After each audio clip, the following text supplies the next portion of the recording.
សូមខ្ញុំបាទសង្ខេបសក្តានុពលនៅថ្ងៃទី1ខែមីនា2026នេះចំណងជើងគឺ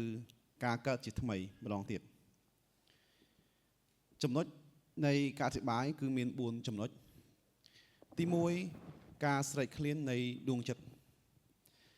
ក្នុងអំឡុងពេលនៃរដូវតមយើងចូលទៅក្នុងទីរហោស្ថានដើម្បីអនុញ្ញាតឲ្យព្រះស្វែងរកដួងចិត្តរបស់យើងនៅក្នុងព្រះគម្ពីរយ៉ូហានជំពូក2មនុស្សជាច្រើនបានដើរតាមព្រះយេស៊ូវដោយសារតែពួកគេបានឃើញការអស្ចារ្យពួកគេចង់បានអំណោយការប្រោសជាអាហារទីសម្គាល់ផ្សេងៗប៉ុន្តែពួកគេមិនចង់បានម្ចាស់ដែលប្រទានអំណោយដ៏ពិតប្រាកដទាំងនេះនោះទេព្រះយេស៊ូវជ្រាបថាដួងចិត្តរបស់ពួកគេគឺមានជំនឿរាក់ទ្រង់អញ្ជើញយើងឲ្យផ្លាស់ទីពីជំនឿរាក់ទៅជ្រៅគឺពីការស្វែងរកអ្វីដែលទ្រង់អាចធ្វើសម្រាប់យើងរហូតដល់យើងស្គាល់ថាទ្រង់ជានរណាចំណុចទី2អ្នកដែលស្វែងរកនីកូដេមគឺជាអិសរជនសាសនាមានការអប់រំខ្ពស់និងគួរឲ្យគោរពគាត់បានមករកព្រះយេស៊ូវនៅពេលយប់ប្រហែលជាដោយសារការភ័យខ្លាចប៉ុន្តែគាត់បានរកឃើញពន្លឺដ៏ពិតទោះបីជាគាត់ជាអ្នកជំនាញខាងទេវវិទ្យាក៏ដោយព្រះយេស៊ូវបានប្រាប់គាត់ថាចំណេះដឹងនោះមិនគ្រប់គ្រាន់ទេ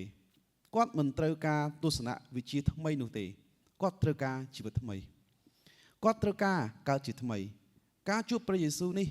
បានផ្លាស់ប្ដូរគាត់ពីអ្នកស្វែងរកដ៏ស្ងាត់คล้ายទៅជាសិស្សដ៏ក្លាហានម្នាក់ដែលនៅទីបំផុតគាត់បានជួយព្រះយេស៊ូវក្នុងការបញ្ចុះសពចំណុចទី3អាកំបាំងនៃវិញ្ញាណ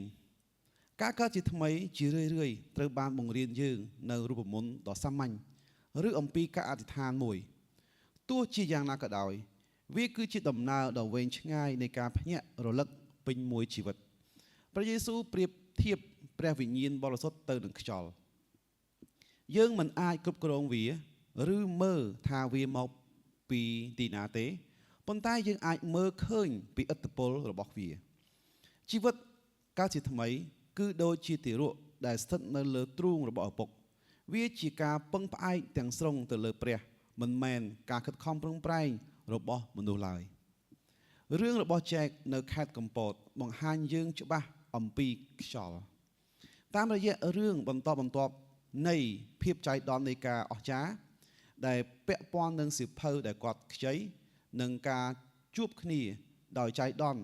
ព្រះបានរៀបចំពេលវេលាផ្លាស់ប្ដូរជីវិតសម្រាប់ចែកដែលគ្មានមនុស្សណាម្នាក់អាចគ្រងទុកបាននេះបង្ហាញយើងថាពន្ធកិច្ចបម្រើព្រះជាម្ចាស់គឺនិយាយអំពីការស្ដាប់ខ្យល់នៃព្រះវិញ្ញាណជាងការខិតខំប្រឹងប្រែងតាមរយៈកម្លាំងរបស់យើងផ្ទាល់ចំណុចទី4ការកើតជាថ្មីម្ដងទៀតគឺជាការពិសោធន៍ការចាប់ផ្ដើមជីវិតថ្មីខាងវិញ្ញាណគឺយើងត្រូវដកនៅភាពអំនួតនៃជីវិតពេញវ័យសញ្ញាបត្រនិងសមត្ថភាពរបស់យើងចេញដើម្បីក្លាយជាដូចក្មេងម្ដងទៀតមិនថាវាជារឿងរ៉ាវរបស់ Megan អំពីការបោះបង់ចោលនៅសមត្ថភាពរបស់នាងដោយសារជ្រើសរើសយកព្រះគុណរបស់ព្រះឬក៏ជារឿងនៃដំណើរជីវិតរបស់ខ្ញុំផ្ទាល់ក្នុងការត្រឡប់ទៅរកដួងចិត្តរបស់ឪពុកខ្ញុំវិញនៅអាយុ50ឆ្នាំនោះទេ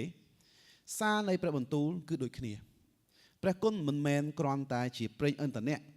ដើម្បីប្រើសម្រាប់ធ្វើកិច្ចការរបស់ព្រះទេវាគឺជាការអញ្ជើញដើម្បីឲ្យคล้ายជាមនុស្សជាទីស្រឡាញ់របស់ព្រះជីវិតអកលជានិច្ចត្រូវបានកំណត់ដោយព្រះយេស៊ូវនៅក្នុងព្រះគម្ពីរយ៉ូហានជំពូក17ខ3ថាជាការស្គាល់ព្រះយ៉ាងស្និទ្ធស្នាលខណៈពេលឥឡូវនេះក្នុងកំឡុងពេលនៃរដូវតមនេះការអញ្ជើញគឺជាការបញ្ឈប់ការខិតខំប្រឹងប្រែងរបស់ខ្លួនឯងត្រូវស្ដាប់តាមខ្យល់នៃព្រះវិញ្ញាណហើយភ្ញាក់រលឹកឡើងថាអត្តសញ្ញាណរបស់អ្នកគឺជាកូនជាទីស្រឡាញ់របស់ព្រះជាម្ចាស់នេះជាសេចក្តីសង្ខេបសម្រាប់ថ្ងៃនេះសូមអរគុណ